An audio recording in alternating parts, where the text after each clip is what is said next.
Good evening once again, ladies and gentlemen of the Federation, and welcome to our State of the Federation broadcast, your one stop for all of the strategy articles you need about Star Trek Attack Wing. We are back again, and today is going to be our mission special, and I am joined by the lovely gentlemen, starting with Tucker. Tucker, say hi.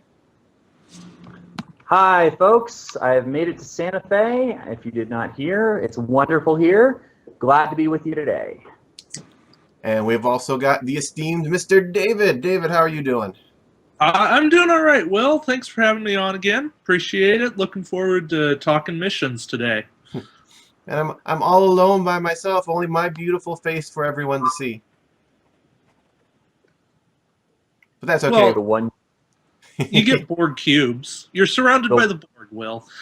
The one you have referred to as Dave has been assimilated. I was going to say, I felt a little left out, so I went ahead and threw up the Borg background behind me. Yes, my Borg designation shall be E of Pi. Ugh. E of Pi? Yes. Math joke. I'll just be I. I got it. I can be square root of -1. Okay. But then I don't exist. But anyway, enough of the math jokes. We are here today to bring you guys maybe a little bit of break from the super hardcore OP strategy, and we're here to have some fun with missions. Missions that come with every wonderful expansion pack that some of you might not have even ever had a chance to play. How do you guys think about that? Hello? Yes, I'm excited. I think missions are one of the big aspects of the game, and they were a big selling point to me. And even though I've only played a handful of missions, I still enjoy mission play. So it's definitely a worthwhile thing to look into. Yep. Tucker? Okay, maybe not Tucker. But yeah, while we're getting him back, every mission comes with one of the expansion packs. They're a lot of fun. It's one of the big reasons I also started liking this a little bit more than X-Wing. And then the OP missions came out, and I just got obsessed with those. And I really haven't had much of a chance to look at a lot of these, so I'm really excited for this. So as soon as we get Tucker back, if we get Tucker back in time, he's going to be taking us through the, what was it? The Rendezvous mission that came with the Vulcan Dakir. David, which one are you doing again? The Scorpion mission from the 8472 Bioship. Yep. And I will be finishing us off with Collect Technical Data, which came with the Dominion Battleship. Not the battle cruiser, the old giant turns like a boat battleship. And that'll be loads of fun. Alright. So I still have you, David. And we'll see if we can get Tuck back here in a minute. But beep. It's dinging me. Alright, so until we get Tucker back, how about you want to start with you, David? Sure. Sound like a plan? Yeah, sounds good. So the Scorpion mission, like I said, comes with the Bioship, and it is based on the Voyager episode, I believe, that's called Scorpion. It's the two-parter where Voyager teams up with the Borg against the species 8472. So this mission is one player is species 8472. They get 70 points to build a Bioship, and they can't take the quantum singularity upgrade, which is probably a good thing, because if they could, they'd spend the entire game flying away from you as the Fed player, and you'd never have a chance to kill them. Or they come up right behind you and just shoot you out of the sky. That too. And then the other player gets 50 points and has to take one and only one Federation ship. You set up on a normal 3x3 map. You put 4 mission tokens in the middle 4 objective tokens in the middle and those act as obstacles. And then you have 6 mission tokens on your ship card, which count as a turn marker. So the objective is for the Federation player to destroy the Bioship within 6 turns. If they do that, they win. The Bioship player is trying to survive for those 6 turns. Or destroy. Isn't that Or another destroy option? the Fed player. Yeah. Either way, they work. The Bioship is nothing to sneeze at, after all. Oh, no. It's a really nice ship. I mean, it's a 5.2 something, I think. I don't remember the stats of it offhand. But, yeah, it's a pretty good ship. The other trick is after 3 turns, the Federation player gets a Class 10 high-yield torpedo. Basically, they get a transphasic torpedo. So they get 10 attack dice. It's a secondary weapon. You have to have a target lock to fire at it. You can fire from range 1 to 3, but if you fire at range 1, you as the Federation ship must defend against the attack as well. And you only get 1 shot. So, All right, David, keep going. Sorry, I think we just got Tucker back. Yes. Yep, we got me back. Sorry about that. No worries. So I've only played the mission once, but I really enjoyed it. I took a souped-up Defiant. I believe I took the Defiant with quantum torpedoes, Picard. I think I put Tom Paris on there for some extra agility. But overall, I came within, I believe, 2 hull points of destroying my opponent. And that was because when I fired the transphasic torpedo, or the Class 10 high-yield torpedo, I think I rolled all of 3 hits. Ew. Yeah. Ah, yes. Damage quality will get you every single time. Dice quality, I should say. That was with a battle stations token. Oh. Yeah. Life happens sometimes. If we ever wonder No why target? I don't like torpedoes, this is one of the reasons. So I'm throwing together a build. Yeah. So I mean, the Defiant with Picard, Paris, Quantums is only 40. So there's some room to go from there. I wouldn't bother with the cloak or anything like that. I think I probably took a cheat death in there too. Yeah, so the game ended after 6 turns, and really what happened, what went wrong was that I maneuvered poorly and the Bioship kind of outflew me.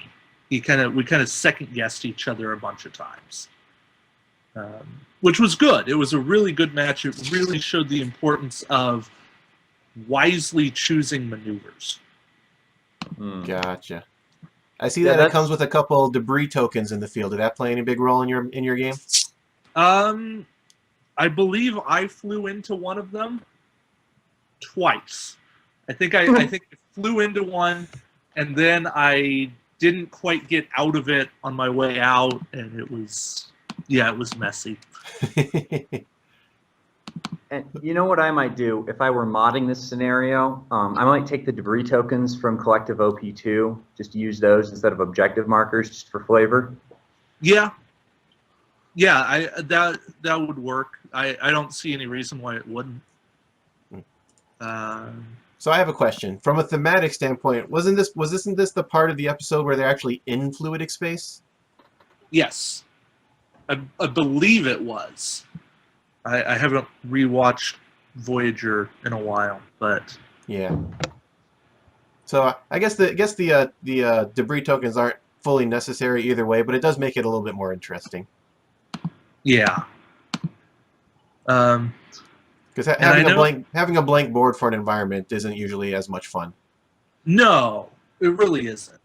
And I mean, this is how the placement rules. You know, each player taking a turn of placing one. This is basically how X-Wing does their games, right? In X-Wing, I think you get like what, 6 asteroids. Yes. And you just take turns. But yeah, so there's something to be said for that method, clearly. Yeah, I mean, it creates a changing environment. It's interesting. I like it. Yeah, so one of the things, what my opponent did really well is he used the Bioship Alpha pilot. And he, a couple of times, maybe only once, he used the actual text.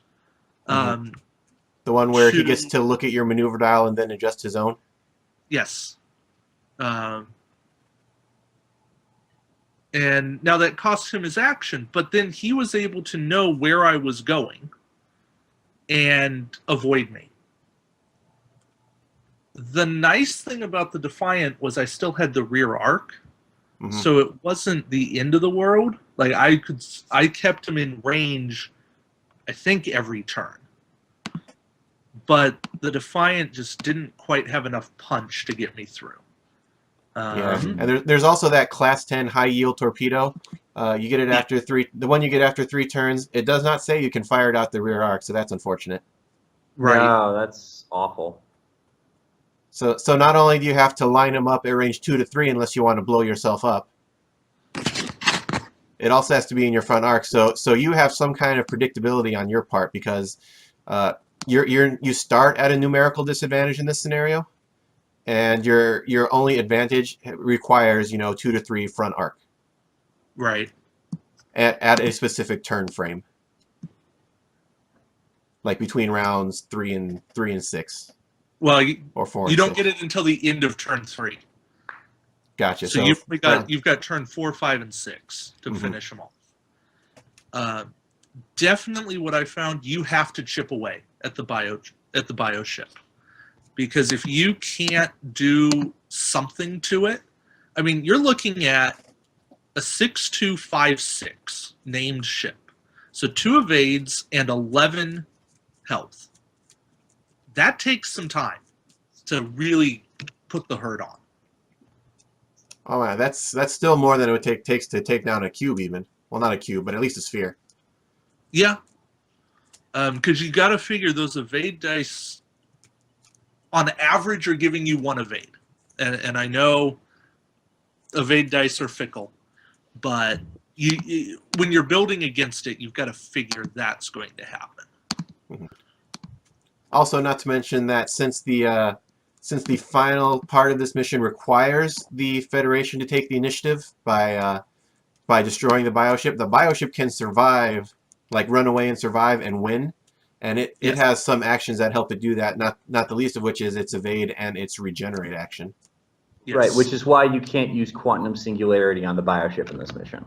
Right, because otherwise it would engage or not. If it takes any damage, it runs away and hides. You don't want that. It's not any fun.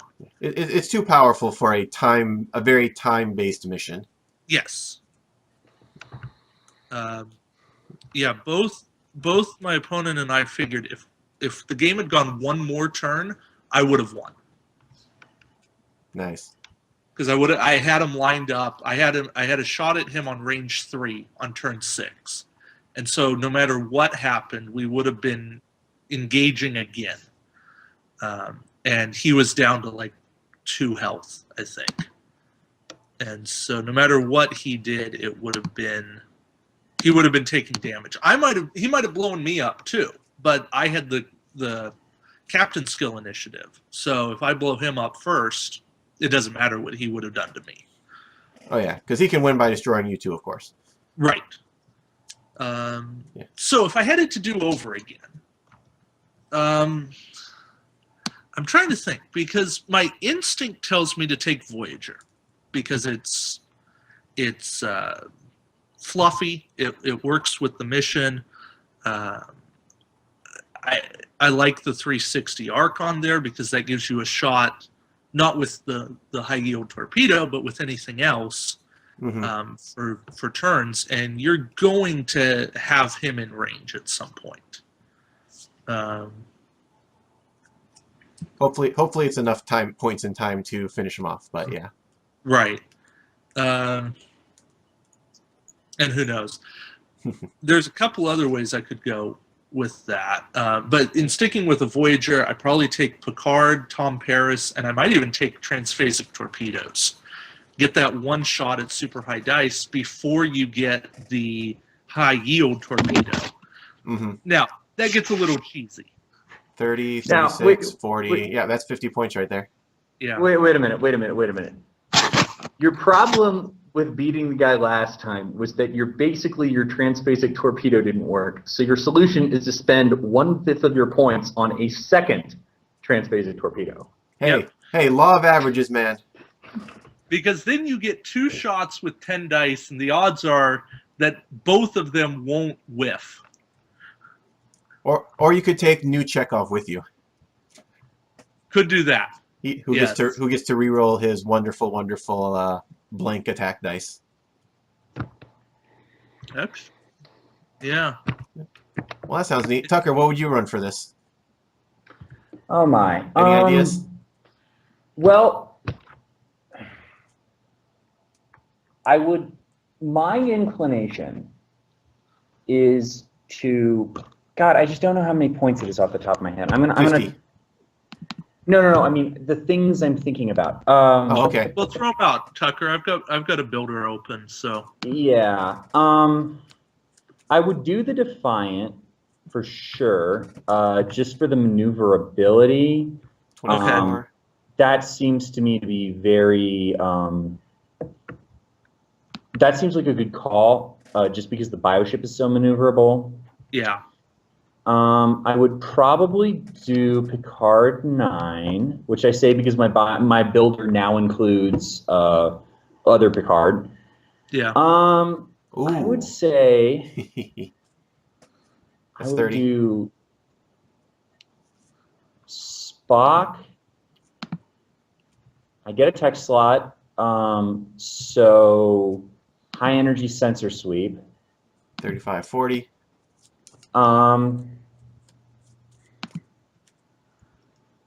You know what? No, I take that back. I wouldn't do Spock. I do Voltaine.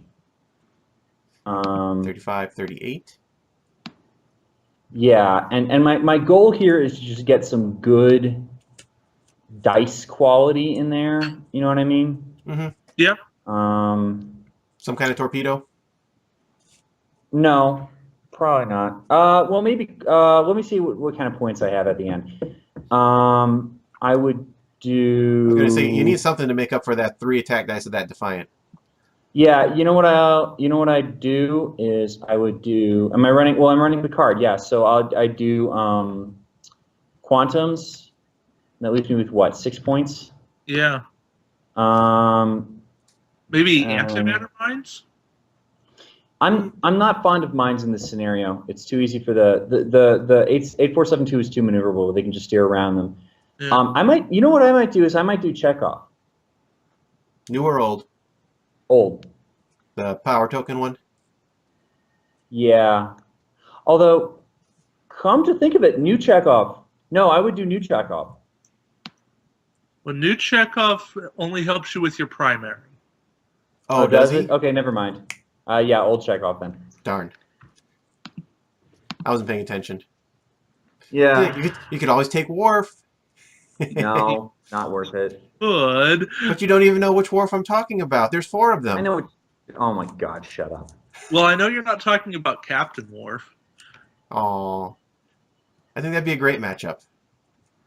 But yeah, so you're going for just almost the same thing, really. You know, get the torpedoes in and just try to take them on head to head. Right. Keep your maneuverability up. Well, the thing is, you need a certain amount of maneuverability, and you just need to be able to reliably get that damage in. High energy sensor sweep for a free scan, plus battle stations off to Picard, plus target lock for either very good quantums or just a really reliable damage roll seems legit to me. Yeah. You could take attack pattern Omega, so when you get that grid, you get their warp reach out there. I mean, it's a shot. No. I'm sorry. I'm just going to back up a second. You know why I wanted to take Spock? I just remembered. Quantums, Picard, Spock, high energy sensor sweep. means effectively target lock, battle stations, quantums every single turn, plus scan. Okay. Oh yeah, that's 3 actions a turn. Yeah. That's not bad. The That's some high good damage energy output. sector sweep gives you a free scan. Yep. Right. For the cost of So. a shield. Yeah. Now, see, my problem with your build is that the Defiant is so squishy Well, for a let me Federation see. ship. Let me think about this. Defiant, Picard. I'm gonna do some quick math here and see if I have room for something. Defiant, Picard. 30, 35, 40, 46. I counted 46 points on your build so far. 46 points on my build. How many crew do I have? 4. What? 4. Crew? I don't have 4 crew. Oh, No, crew slots? You've got one crew slot left. Charles Tucker III. I already forgot what he does. If you're not in a forward firing arc, repair 1 damage to your ship's hull. Is that an automatic thing or is that an action? That should be an action. That is an action, but if species, first of all, I have 2 or 3 other actions, and second of all, if species 8472 is running away to repair, then I'm going to be able to do the same thing. Playing the stalling game, that's awfully... Well, here's the other thing. I can shoot behind me, and they can't. Oh, that's a good idea. That's a good point. So if I can actually get past them, I can, if I have quantums up, I can free action scan for battle stations with Spock, Picard to target lock, and then Charles Tucker to repair. Yep. Right. That's not bad. And then the next turn, it's the same thing, except instead of repairing, you re-enable your quantums. Yeah, exactly. I like it. The most efficient quantum torpedo boat. Yeah. Not a bad idea. It is pretty squishy, though. You're right. You could run Paris instead and get that extra evade die. Not everything, but something. As somebody who does cloaking, who has done cloaking in the past, not reliable enough for me in this circumstance. See, I had a different idea, and that was to try to take advantage of these scenario specialties as much as possible. So my ship of choice would be the Reliant, maybe the Excelsior, but something with a 180-degree arc. Hold back from the Bioship so that you're not actually in range, maybe till round 3 when you can actually launch those torpedoes at it. And then hit it of course with battle stations and a reroll of some sort, if possible. Yeah. Excelsior has the ability to do the same thing without the high energy sensor sweep. Yeah. Because that's what I would want to do. I would also throw on probably New Scotty on there, so I can watch out for those power tokens that it's possible for the Bioship to give me. To drop, yeah. Yeah, Tucker. What I might do instead of Tucker, and something I was playing around with, but throw Losier on there so that when you disable quantums one time, you can disable Losier instead, and then take preemptive strike from the Yeager. I don't think you can afford both of those. No, that goes up. That goes to 50. Yeah, you're right. You're right. Because preemptive strike gives you a 3 dice attack. Yeah, but they roll defense dice, so it's 3 against their 2 to 3. Yeah, but it's 1 extra shot. Yeah, but there's no quality. Yeah, for 2 points in 1 turn. Yeah. Yeah, but with the action economy you already have, Losier doesn't really help you too much because you can already target lock, effectively battle station scan every single turn anyway, and still re-enable your quantums. Yeah, I guess. Throwing out ideas for people to play around with. We love ideas. That's true. That sounds good. So let's see. As far as the Bioship build goes, it's tough to get 70 points on one and only one Bioship. Well, especially without quantum singularity, because I mean, you're almost if you're doing just from one Bioship pack, you're almost required to take the captain, the talent, and I don't even know if you can fill up all the slots. You can. You can use things like, Actually, what would be really annoying is if you're going with 3 packs, you have enough hull that 3 extraordinary immune responses is just going to be super annoying. Oh, that's a high defense value. Yeah, and then you can also fit on there 2 biological attacks. That's 69. Yeah, Bioship Alpha pilot, 2 biological attacks, and 3 extraordinary immune responses is exactly 69 points. And then as the Bioship player, you're just looking to stick real close to range 1 and then bump if possible because you don't really care. Yeah, or here's even a fun one. Forget the biological attacks, and then just add on a what's the one I'm looking for? Give me a second. The Independent Dominion flagship. No resources for these things, man. Resources break all of these scenarios. Yeah. Okay. Well, then when we get to mine, we're gonna have a talk about that. Oh, okay. But yeah, I had a problem with that ever since I saw the winning Kobayashi Maru scenario using one, and it's like, resource really, and your opponent didn't get one. Oh, well, that's different. If one player gets one and the other doesn't, that's objectionable. Mm-hmm. But no, I think with the power level compared to points of all the resources, like you can make it kind of really easy mode adding in resources, but I don't think that's why we're here. We're here to have a good match. Well, as I said, I will want to mention that briefly when we get to Rendezvous. Oh no, that's cool. I mean, I might take a 5-point resource that isn't a fleet captain. I don't know that would break it, but it could. And some of the flagships make life messy too. So, yeah, I wouldn't allow fighters in any of these missions. So. No. Well, most of the ones that are really interesting have number of ship restrictions, and fighters are a ship. So yes. Mm-hmm. So yeah, overall, I like Scorpion. I had fun with it. I think it's a fun one to play, and there's enough flexibility there that there's some interesting things you can do. Plus, it's 6 turns. It's really fast. Oh yeah, 6 turns with only 1 ship on 1 ship. That's easily under an hour. That's got to be like 40 minutes or less, maybe 30. Yeah. And that's fun. That's fun for a quick mission that says, "Hey, let's mess around," and you even go, "No, let's do that again." Kind of tweak things, see what works, and final verdict: Federation, some kind of re-enabling torpedo boat, and for species, big defense and just survive because that's all you need to do. Yeah, sounds good to me. Anything else you guys wanted to add before we wrap up this scenario, David? No, I'm good with that. Cool. Tucker? No, I'm fine. All right. So that was Scorpion, and that one comes with the Bioship Alpha pack. We really need Bioship Beta or something. I'd like another Bioship.